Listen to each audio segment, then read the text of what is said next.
क्या हो गया? क्या हो गया ये? क्यों मर गया तू?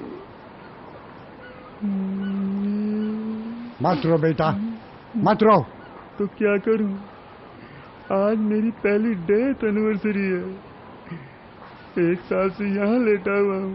बीवी की याद सताती है। कोई बात नहीं, 1-2 साल में वो भी आ जाएगी। रोते नहीं, मुझे देख।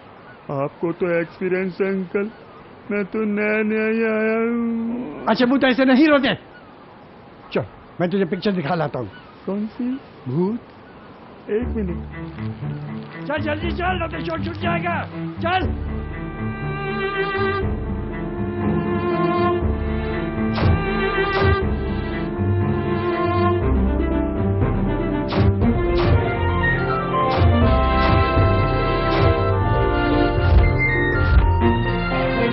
अरे रुक जा, रुक जा।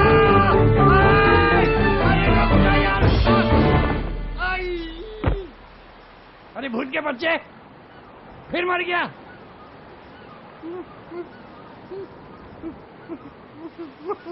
हाथी सीमेंट, मजबूती गजब की।